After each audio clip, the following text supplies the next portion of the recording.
Every hospital has its secrets. If you walk down the dimly lit corridors of St. Jude's Care Facility at 3 in the morning, you will hear things that stay with you for the rest of your life. You will hear the low, rhythmic hum of heart monitors. You will hear the distant, heavy footsteps of exhausted night shift nurses. And if you pass by room 314 during that cold, bitter winter, you would hear a sound that could freeze the blood in your veins. It was a scream. But it wasn't a scream of sudden physical pain. It was something far worse. It was a long, low, suffocating wail that sounded like someone was being buried alive, fighting for every single breath of air. My name is Clara, and I have been a registered night nurse for over 12 years. I have seen everything. I have held the hands of people taking their very last breaths. I have comforted families who had just received the worst news of their lives. I thought my heart had grown a thick, protective layer of armor. I thought nothing could shake me anymore. But I was wrong. The screams came from Evelyn Vance. Evelyn was 72 years old, but if you looked at her, you would think she was 90. Her skin was as fragile as old parchment paper, stretched tightly over a frail frame that seemed to shrink a little more with every passing day. She had been admitted to our long-term care wing under a cloud of deep, heavy mystery. Her medical charts were clean, frighteningly clean. She had no history of severe dementia, no physical injuries that could explain her state, and no cognitive decline that should have caused such intense terror. Yet every single night, precisely at 2:15 a.m., the screaming would begin. "Please. No," she would gasp, her voice barely a cracked whisper before rising into that terrifying wail. "Take it away. Don't let them. Please just let me breathe." Whenever the night staff rushed into room 314, we would find the same exact scene. Evelyn would be sitting upright in her bed, her eyes wide open, staring blankly into the dark corners of the room. Her hands would be gripping the edges of her blanket so tightly that her knuckles turned a stark, ghostly white. Her chest would heave up and down, gasping for air as if she had just emerged from the depths of a deep ocean. But the moment the overhead fluorescent lights flickered on, she would instantly snap out of it. The screaming would stop. She would blink, look around at us with a blank, empty expression, and pull the blanket up to her chin. "Are you all right, Evelyn?" I would ask, my heart pounding against my ribs as I gently checked her pulse. "Did you have another nightmare? Are you in any pain?" She would never answer. She would just shake her head slowly, look down at her lap, and refuse to meet my eyes. The other nurses on the floor had already given up on her. They called her a difficult patient. They figured it was just late-onset psychosis or a stubborn refusal to cooperate with the staff. To them, room 314 was just a chore, an annoying disruption during an already exhausting 12-hour shift. They would hand her a cup of water, tell her to go back to sleep, and leave as quickly as they could. But I couldn't do that. There was something in Evelyn's eyes that broke my heart. It wasn't the look of a person who had lost her mind. It was the look of a person who was trapped. It was the look of someone who carried a secret so heavy, so terrifying, that she couldn't even speak it out loud during the day. Her silence wasn't a choice, it was a cage. One morning, as my shift was ending at 7 a.m., I stayed behind to review her files one more time. I sat at the nurse's station, sipping cold coffee, flipping through the pages of her admission history. Who put her here? Why did she have absolutely no visitors? That was when I noticed the emergency contact name listed at the bottom of her insurance forms. Julian Vance. Her only son. According to the notes, Julian was a highly successful local businessman, a man who ran a prestigious real estate firm in the city. He was the one paying for her private room. He was the one who signed the papers to place her under our care. But as I flipped through the daily visitor logs for the past 6 months, my breath caught in my throat. Julian Vance had not visited his mother even once. Not on her birthday. Not on holidays. Not even on the day she was admitted. He had simply dropped her off like an unwanted piece of luggage, set up an automatic bank payment for the monthly fees, and completely vanished from her life. A strange, unsettling feeling washed over me. In my line of work, you learn to trust your instincts. And right then, my instincts were screaming that something was deeply, terribly wrong in room 314. I looked down the long, empty hallway toward her door, unaware that the answer to this mystery was closer than I could ever imagine. It wasn't hidden in a medical file. It wasn't hidden in her past. It was right there in her bed, resting right underneath her head. To understand the terror in room 314, I realized I had to understand who Evelyn Vance used to be before she became a ghost in our hospital. The medical records couldn't tell me that, so I decided to do some digging of my own. The next evening, before my shift started, I arrived an hour early. I went down to the hospital archives where we kept older, archived paper records from patients who had been transferred from other local clinics. I wanted to see her complete medical history, not just the brief summary her son had provided upon her admission. What I found only deepened the mystery. 10 years ago, Evelyn Vance was a prominent, highly respected woman in our community. She and her late husband, Arthur Vance, had built a massively successful family manufacturing business. They were philanthropists, donating large sums of money to local charities and schools. But after Arthur passed away unexpectedly from a sudden heart condition, everything changed. The family business was passed down entirely to their only son, Julian. As I read through old local newspaper clippings saved in a digital archive, I saw a clear, heartbreaking pattern. Shortly after Julian took over the company, rumors began to circulate about massive financial mismanagement. He had made several incredibly risky investments that failed completely, draining the company's reserves. Within 3 short years, the proud Vance empire was teetering on the absolute brink of total bankruptcy. And then suddenly, Julian's financial problems miraculously disappeared. Almost overnight, he launched a brand new real estate firm, buying up expensive properties all over the city. He was suddenly driving luxury cars, throwing lavish parties, and living like a king. The newspapers praised him as a brilliant young entrepreneur who had successfully pivoted the family fortune into a new era. But there was no mention of Evelyn anymore. It was as if she had completely vanished from society, the exact moment her son became incredibly wealthy again. I sat back in my chair, the cold basement air of the archive room chilling me to the bone. The timeline didn't make any sense. If the family business was completely ruined, where did Julian get the massive amount of capital needed to start a brand new real estate empire? And why did his mother end up in a long-term care facility shortly after, suffering from severe emotional trauma, terrified of the dark? I closed the file and walked upstairs to begin my night shift. My mind was racing with dark possibilities. Did Julian steal from his own mother? Did he force her to sign over her remaining assets? If so, why was she still screaming every single night? If the betrayal was already over, and she was already locked away in this hospital, what was left to terrify her? When 2:15 a.m. arrived, I was already standing right outside room 314, waiting. The hallway was dead silent. The overhead lights were dimmed for the night. I stood there, holding my breath, watching through the small glass window on her door. Evelyn was fast asleep, her frail body barely making a dent in the mattress. The clock on the wall ticked forward. 2:13. 2:14. 2:15. Right on cue, a sharp, gasping sob broke the silence of the room. I quickly opened the door and stepped inside, keeping the room dark. I wanted to see what happened before the bright overhead lights ruined the moment.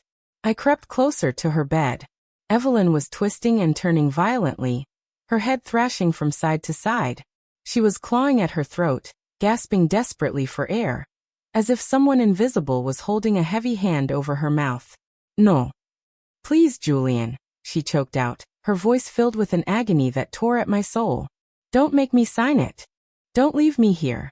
I won't tell. I promise I won't tell." My heart stopped. Julian. She was talking about her son. I reached out and gently laid a hand on her trembling shoulder. "Evelyn, wake up. It's Clara. You're safe. Your son isn't here." She snapped her eyes open.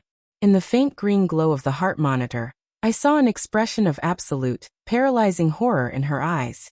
But she wasn't looking at me. She wasn't even looking at the door. Her terrified gaze was fixed downward, staring intensely at the very pillow she was resting her head on. She suddenly pulled herself away from it with shocking strength, scrambling to the far corner of the bed, trembling like a leaf in the wind. She pointed a shaking, pale finger at her own pillow.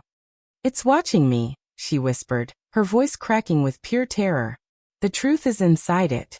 He put it there to make sure I never speak. I stood frozen by the side of the bed, my mind struggling to process what Evelyn had just said. The room was deathly quiet now, save for the rapid, panicked sound of her breathing. I looked from her terrified face down to the ordinary, white hospital pillow resting innocently on the mattress. "Evelyn," I said softly, keeping my voice as calm and soothing as possible. "It's just a pillow. It's the standard hospital issue. We change the pillowcases every single day." "No," she hissed, her voice suddenly fierce, filled with a desperate intensity that shocked me. "Not the case. Inside. Inside the lining. He brought it here the day they locked me away. He told me if I ever told the police what he did, the secret inside would destroy me. He said he would know if I ever tried to take it out." She was sobbing heavily now, covering her face with her thin hands. "Every night, when I lay my head down, I can hear it.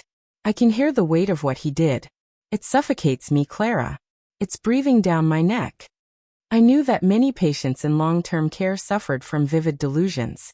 Paranoia was a common symptom of severe trauma and isolation. The logical part of my brain told me that Evelyn was simply projecting her immense grief and anger toward her son onto a harmless, everyday object. It was a coping mechanism for the devastating betrayal she had experienced. But there was a smaller, deeper voice inside me that refused to dismiss her words. I stepped closer to the bed and reached down to touch the pillow. The moment my fingers brushed against the fabric, Evelyn gasped and drew her knees tightly to her chest. I picked up the pillow. It felt normal at first, standard synthetic filling, lightweight, enclosed in a sterile waterproof protective cover underneath the cotton pillowcase. But as I flipped it over in my hands, squeezing the edges, my fingers brushed against something unusual. Near the very center of the pillow, deep within the soft stuffing, there was a hard, stiff rectangular shape. It was small, no larger than a deck of playing cards, completely buried and surrounded by the dense polyester fibers. My breath caught in my throat. This wasn't a standard hospital pillow. I looked back at Evelyn. She was watching me with wide, tear-filled eyes, nodding her head slowly. "He sewed it inside," she whispered, "before he brought me here. He told me it was my death warrant if I ever spoke the truth to anyone." Before I could investigate further, the heavy door of the room suddenly swung open. The bright, harsh fluorescent lights from the hallway flooded the room, blinding me for a second. "Clara? What are you doing in here in the dark?" It was Nurse Brenda, the daytime supervisor who had just arrived early for her shift change.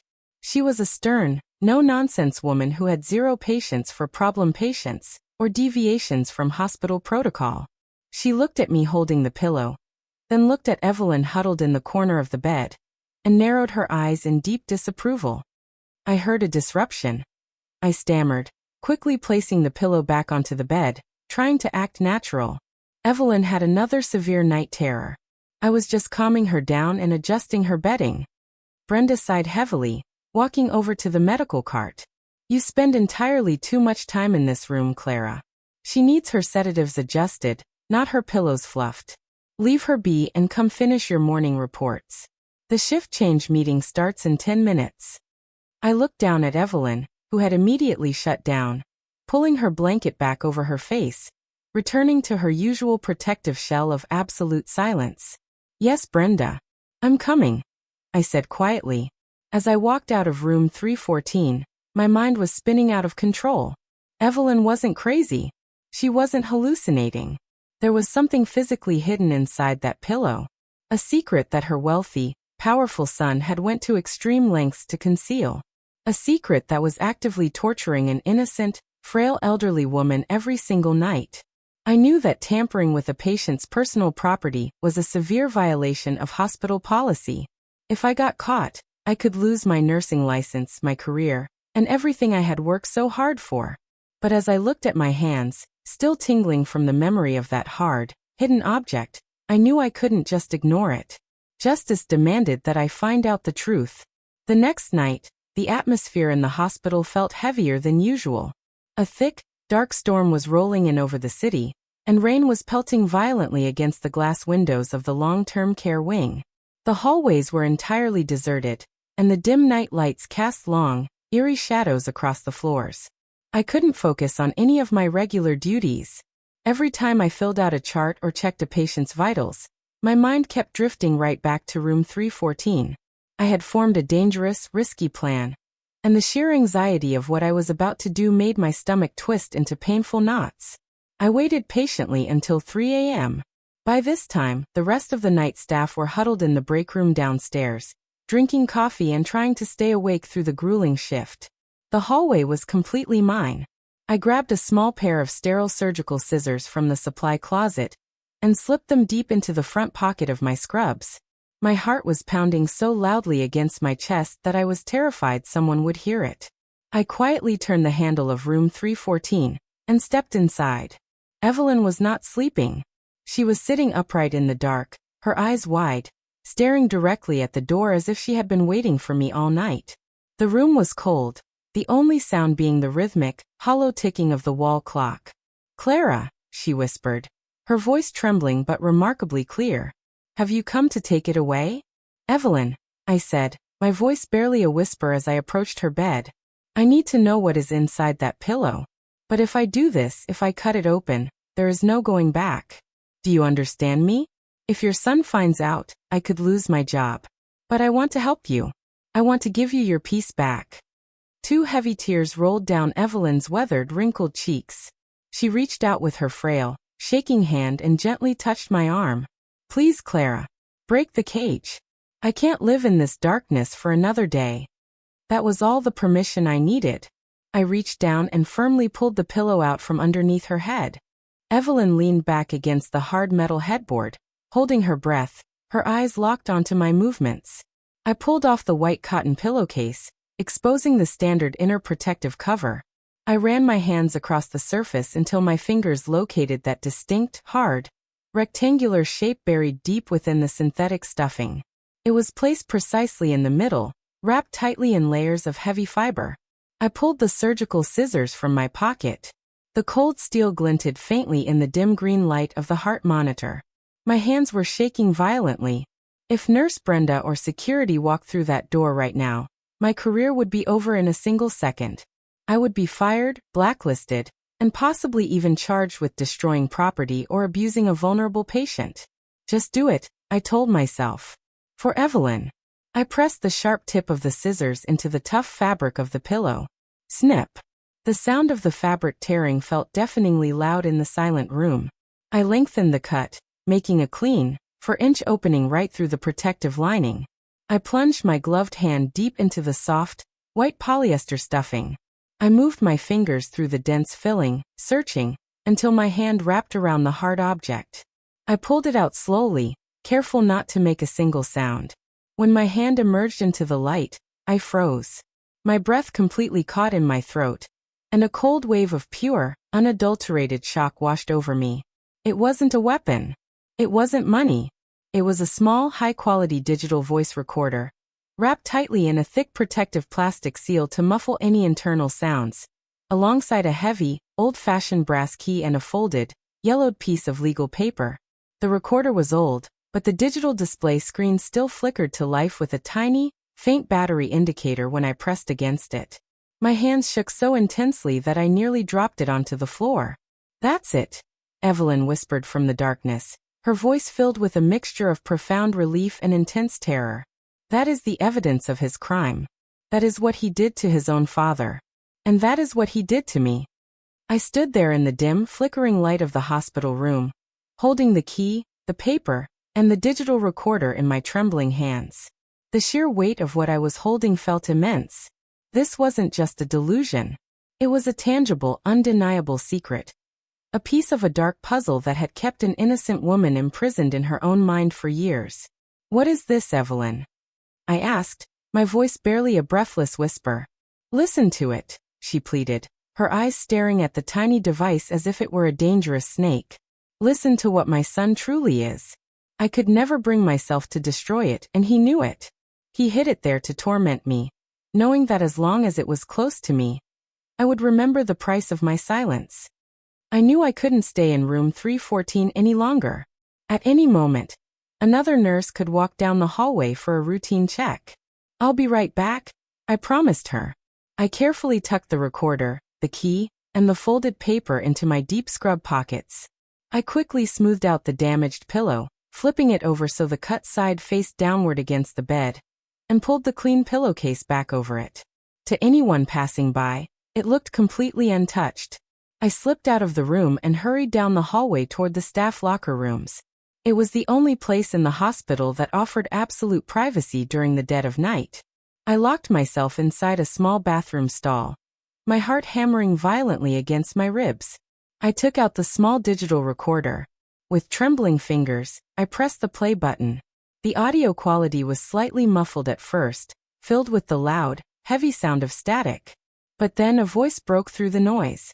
It was a younger, panicked voice, sharp, arrogant, and dripping with an intense, desperate anger. I immediately recognized it from old news broadcasts. It was Julian Vance. "You don't understand, Dad."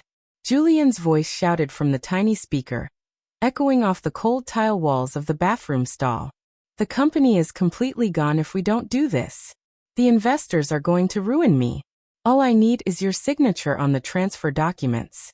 Just give me control of the primary reserve accounts." Then an older, weaker voice responded. It was Arthur Vance, Julian's late father. His voice, "I can't do that, Julian. What you're asking for is highly illegal. It's fraud. You've ruined this family's legacy with your greed. I am going to the authorities tomorrow morning to report the missing funds. I will not let you drag your mother and our name into the mud." "No. No, you can't do that," Julian hissed. The audio became chaotic. There was the loud, violent sound of a physical struggle, the crashing of a heavy chair, paper scattering across a floor, and Arthur gasping heavily for air. "Julian! My chest! Stop! My medication!" Arthur choked out, his breathing becoming incredibly shallow, filled with agonizing pain. "In the drawer. Please." "No," Julian's voice replied. But his tone had suddenly changed. The panic was entirely gone, replaced by a cold, calculating, and chilling stillness. "If you go to the police, I lose everything. But if you stop breathing right now, everything you built becomes mine. The company, the accounts, the estate. It all transfers directly to me." The audio captured the horrifying, agonizing sound of Arthur Vance's final, struggling gasps for air. Julian did not call for an ambulance. He did not help his dying father. He simply stood there in absolute silence, waiting, watching the life drain out of the man who had given him everything. After several long, agonizing minutes of silence, the recording captured the sound of Julian moving around the room. He was opening drawers, forging his father's signature on the final transfer papers while the body was still warm. Then a loud gasp echoed on the recording. A door had opened. "Julian? What have you done?" It was Evelyn's voice. She had walked into the home office and discovered the horrific scene. "Listen to me carefully, Mother," Julian's voice said, cold and completely devoid of any human emotion. "Dad had a sudden, tragic heart attack. That is the official story. If you ever tell a single soul otherwise, I will make sure you are committed to an asylum for the criminally insane. I have already transferred all the assets to my name. You have absolutely nothing left. You will stay silent, or I will destroy you." The recording cut to abrupt static.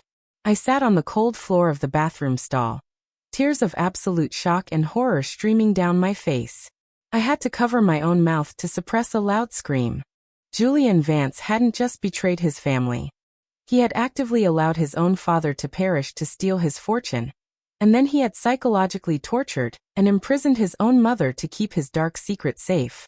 I sat in the dark bathroom stall for what felt like hours, my mind completely paralyzed by the sheer horror of the truth. The piece of paper I had pulled from the pillow was still clutched firmly in my hand. With shaking fingers, I unfolded it. It was a legal deed, dated the exact day of Arthur Vance's passing. It transferred the entire ownership of the Vance estate, including their historic family home and all private bank accounts, completely over to Julian. At the bottom, Arthur's signature was clearly forged, a shaky, unnatural imitation of the elegant handwriting seen in his older documents. And the heavy brass key? Attached to it was a small, faded plastic tag with a handwritten number. Safety Deposit Box 402, Meridian Trust Bank. Julian hadn't just hidden this evidence to torment his mother. He had hidden it in the one place he believed no one would ever think to look. Inside the personal belongings of a woman the world had completely written off as crazy. He knew that if he kept the evidence in his own home or office, a police investigation or a sudden search warrant could expose him. But who would ever search the pillow of an elderly, nonverbal patient in a locked care facility? It was the perfect, most sinister hiding spot. I carefully tucked the items back into my pocket and walked out of the bathroom. The morning sun was just beginning to peek through the heavy storm clouds, casting a pale, gray light over the hospital. My shift was officially over, but I knew I couldn't go home and sleep. I couldn't just live my normal life knowing what was happening to Evelyn. I walked back down to room 314 to check on her one last time before leaving. When I opened the door, I found Evelyn sitting up, looking out the window at the rising sun. For the first time since I had known her, her face looked completely calm. The tight, defensive lines around her eyes had completely vanished. "You know the truth now, don't you?" she asked softly, without turning her head. "I listened to it, Evelyn," I said, walking over to her side and gently taking her hand. "I am so incredibly sorry. I am sorry for what he did to your husband. And I am sorry for what he has done to you. He trapped you here. He told me that if I ever tried to leave, or if I ever spoke to a nurse, he would use his wealth and power to ensure I was heavily sedated and hidden away where no one would ever find me," she whispered, a tear slipping down her cheek. "I was so terrified, Clara. I screamed every night because the guilt of my silence was eating me alive. I felt like I was helping him hurt his father over and over again." "The screaming stops now," I said firmly, my voice filled with a fierce determination I didn't know I possessed. "Julian thinks he is completely untouchable. He thinks his money and his status make him a god. But he made one massive mistake. He underestimated you. And he underestimated the people who care about you." "What can we do?" Evelyn asked, fear flickering in her eyes again. "He is incredibly powerful, Clara. He has expensive lawyers. He knows the chief of police. If we just hand this over, he will find a way to make it disappear." She was entirely right. Julian Vance was a prominent public figure.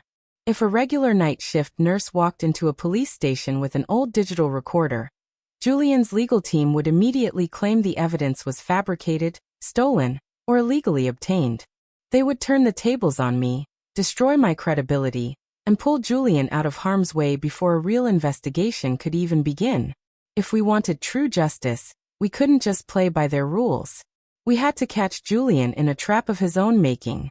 We had to make him expose himself. I leaned in closer to Evelyn, a dark, brilliant plan forming in my mind. "Evelyn, when is the next time Julian's office processes the automatic monthly payment for this room?" "The first of every month," she replied, frowning slightly. "Why?" "Because on the first of the month, Julian is going to receive a very special, private message," I whispered, a cold smile touching my lips. "A message directly from this room. We are going to make him come here. And when he arrives, he is going to walk right into his own destruction." The next 2 weeks were a grueling test of my nerve. I had to act completely normal during my shifts, pretending that nothing had changed. I smiled at Nurse Brenda, filled out my endless morning reports, and dutifully administered medications. But every single spare second I had was dedicated to perfecting the trap. I knew I couldn't do this entirely alone. I needed a way to ensure that whatever happened inside room 314 was captured perfectly, legally, and undeniably. I reached out to a close childhood friend of mine named Marcus. Marcus was an independent investigative journalist who spent his career exposing corporate corruption and local political scandals. He was a man of absolute integrity, and more importantly, he hated people like Julian Vance. We met at a secluded diner on the outskirts of the city. I placed the digital recorder on the table and let him listen to the tape. By the time the recording finished playing, Marcus's face was completely pale, his hands clenched into tight fists. "This is absolutely sickening," Marcus breathed, shaking his head in disbelief. Julian Vance built his entire real estate empire on the literal demise of his own father. "It's monstrous. How do you want to play this, Clara?" "I want to lure him to the hospital," I explained, leaning across the table. He hasn't visited his mother in months because he thinks she is completely broken and terrified into submission. We need to shatter that illusion. We need to make him believe that his secret is actively leaking out, and that he needs to come silence her himself. Marcus nodded slowly, a sharp glint in his eyes. I can set up hidden, high-definition pinhole cameras inside room 314. They will be completely invisible to the naked eye, hooked up to a secure, encrypted cloud server. Whatever he says or does in that room will be broadcast live and recorded in high definition. But how do we get him there? Leave that to me, I said. The next evening, I slipped back into room 314 during my shift. Evelyn was ready. Over the past 2 weeks, her health had drastically improved. Now that the crushing weight of the hidden recorder was gone from her bed, she was eating better, her voice was stronger, and she hadn't screamed a single time. The other nurses were entirely baffled by her sudden improvement, chalking it up to a spontaneous remission. They had no idea it was the calm before the storm. I took out a piece of plain hospital stationery. I handed a pen to Evelyn. Write exactly what we practiced, I told her softly. With a steady, firm hand, Evelyn wrote a short, chilling note. Julian, the filling of my pillow has grown very thin. The tape is starting to play out loud at night. The nurses are beginning to listen. Come fix it before the 1st of the month, or I will hand them the brass key. Mother, we placed the note inside a plain white envelope. The next morning, I drove directly to the corporate headquarters of Vance Real Estate. I walked up to the front desk, handed the envelope to the receptionist, and told her it was an urgent, confidential personal matter from St. Jude's Care Facility that needed to be placed directly on Julian's desk immediately. As I walked out of the glass skyscraper, a cold rush of adrenaline surged through my veins. The line had been cast. Now all we had to do was wait for the monster to bite. The trap was set for Thursday night. Marcus had successfully slipped into room 314 during afternoon visiting hours, posing as a medical equipment technician. He had seamlessly installed 2 microscopic cameras, one hidden inside the frame of the wall clock, and another disguised inside an inactive electrical outlet directly facing the bed. Both cameras were streaming a crystal-clear feed directly to Marcus's laptop, parked in a van outside the hospital. I was on duty. The clock on the wall ticked forward slowly. 11 p.m. Midnight. 1 a.m. The hospital was dead silent. The heavy rain outside created a perfect, dramatic backdrop for what was about to unfold. I sat at the nurse's desk, keeping my eyes locked on the main entrance elevators. At exactly 1:45 a.m., the elevator door, a tall man stepped out into the dim hallway. He was wearing an expensive tailored Italian coat, his dark hair slicked back perfectly. He looked incredibly handsome, but his eyes were sharp, cold, and frantic. He looked around the empty hallway with deep suspicion, pulling his collar up to hide his face. It was Julian Vance. My heart did a violent flip in my chest. I quickly ducked my head, pretending to be deeply engrossed in a massive stack of paperwork. Julian didn't even look at the nurse's station. He walked with fast, aggressive strides directly down the corridor, straight toward room 314. The moment he slipped inside and closed the heavy door behind him, I stood up. I quietly crept down the hallway, pressing my ear firmly against the wood of the door. In my pocket, my phone vibrated once, a text from Marcus. Feeds are completely live. Audio is perfect. We have him. Inside the room, Julian didn't waste a single second on pleasantries. He didn't ask his mother how she was doing. He didn't embrace her. Where is it? Julian hissed, his voice full of a venomous, hushed anger. Evelyn was sitting upright in bed, her face a mask of absolute, calm stone. She looked directly at her son, showing zero signs of the fear that had paralyzed her for years. Hello, Julian, she said calmly. It's been a very long time since you came to visit your mother. Don't play games with me, old woman. Julian snarled, stepping closer to the bed and grabbing her by her frail shoulders. You sent me that note. You told me the tape was leaking out. Who did you show it to? Did you give anyone the key? I didn't have to show anyone, Julian, Evelyn replied, her voice remarkably steady, dripping with an icy disdain. The guilt inside this room was simply too loud to hide anymore. Every single night, I heard your father's final breaths. Did you really think you could hide a murder inside my bed forever? Shut up, Julian shouted, quickly covering her mouth with his hand, looking around the dark room frantically. It wasn't murder. The old man had a bad heart. He was going to ruin everything I worked for. I did what had to be done to save this family. He violently shoved her back against the mattress and lunged for the pillow. He grabbed it, ripping off the white pillowcase with brutal force. He saw the neat, clean slit I had made in the inner lining.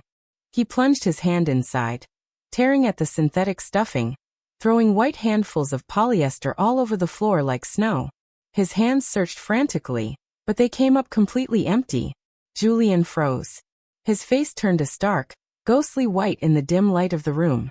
He turned slowly to face his mother, his eyes wide with a sudden, overwhelming panic. "Where is it?" he whispered, his voice cracking. "Where is the recorder, Evelyn?"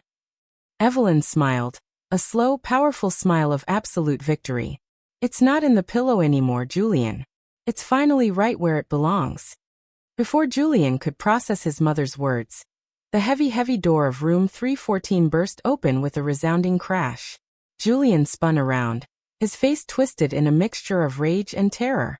He expected to see a regular hospital security guard or an annoyed nurse. Instead, he found himself staring directly into the flashing lights of 2 professional camera crews, flanked by 3 high-ranking local police detectives. Marcus stepped into the room first, his laptop open, showing the live recording interface. "Julian Vance," Detective Ramirez said, "you are under arrest for the grand fraud, corporate theft, and the suspicion of the unlawful demise of Arthur Vance. We also have a live, recorded confession of you admitting to the crime and physically assaulting a vulnerable adult just 30 seconds ago." Julian staggered backward, his boots sliding against the white stuffing he had scattered across the floor. "No. Wait. This is a complete setup. My mother is completely insane. She's delusional. You can't use anything she says as evidence." "We aren't using her words, Mr. Vance," Marcus said, turning the laptop screen around so Julian could see it. "We just broadcast your entire confession live to over 50,000 viewers on our digital news network. The entire city just watched you admit to letting your father pass away to steal his company. Your expensive lawyers can't fix a live stream." Julian looked at the screen, then looked at the detectives advancing on him. The arrogant, untouchable billionaire completely disintegrated right before our eyes. He fell to his knees on the hospital floor, weeping hysterically, his face buried in his hands as the detectives pulled his arms behind his back and securely locked the handcuffs around his wrists. As they dragged him out of the room and down the long hallway, the entire nursing staff stood in absolute silence, watching the proud, wealthy Julian Vance get led away in shame. Nurse Brenda stood at the back of the crowd, her mouth wide open, completely speechless. She looked at me, then looked at room 314, finally realizing what had actually been happening under her nose. I walked into the room and sat down on the edge of Evelyn's bed. The floor was an absolute mess of torn fabric and pillow filling, but the air in the room felt lighter than it had in years. The suffocating weight that had hung over room 314 was completely gone. Evelyn reached out and pulled me into a tight, tearful embrace. "Thank you, Clara," she sobbed softly into my shoulder. "Thank you for listening to me when everyone else thought I was crazy. You didn't just save my life. You gave Arthur his justice." "You did it, Evelyn," I whispered, wiping away my own tears. "You survived the dark. It's finally over." The aftermath of that fateful night completely reshaped our entire community. With the digital recording from the safety deposit box, the forged deed, and the high-definition video confession captured by Marcus's hidden cameras, the prosecutors had an airtight case. Julian Vance's expensive legal team couldn't do a single thing to save him. The evidence was simply too overwhelming, too undeniable. Within 6 months, Julian was convicted on all counts and sentenced to life in maximum security, without the possibility of early parole. His massive real estate empire, built entirely on a foundation of lies, greed, and betrayal, completely collapsed into total bankruptcy. The luxury cars, the expensive high-rise penthouses, the lavish lifestyle, it was all seized by the state to pay back the millions he had stolen from his family's original business partners. But the true victory didn't happen in a courtroom. It happened right back at St. Jude's Care Facility. With her husband's name fully cleared and her assets rightfully restored to her, Evelyn Vance chose to use her immense wealth to completely transform the hospital that had kept her safe. She provided a massive financial endowment to our long-term care wing, funding state-of-the-art medical equipment, better working conditions for the staff, and specialized training for nurses dealing with patient trauma. She moved out of the hospital and into a beautiful, sunlit cottage on the coast, surrounded by a lovely garden of blooming white roses. She was no longer a patient. She was a survivor. I still work the night shift at St. Jude's. Every now and then, as I walk down the quiet, dimly lit corridors at 3 in the morning, I pass by room 314. The room is occupied by someone else now, a gentle elderly man who sleeps peacefully through the night. Whenever I look through that small glass window, I don't hear screams anymore. I only hear the quiet, rhythmic, and peaceful hum of life. This journey taught me a profound lesson that I will carry with me for the rest of my days. True justice is not something that always happens automatically. Sometimes it requires ordinary people to step out of their comfort zones, to risk their own security, and to listen to the voices that the rest of the world has chosen to completely ignore. Betrayal can be incredibly loud, and it can hide in the most unexpected places, even inside the very pillow we rest our heads on at night. But no matter how deep a secret is buried, and no matter how powerful the person hiding it may seem, the truth has a brilliant, unstoppable way of fighting its way into the light. Life may be full of dark shadows, but as long as there is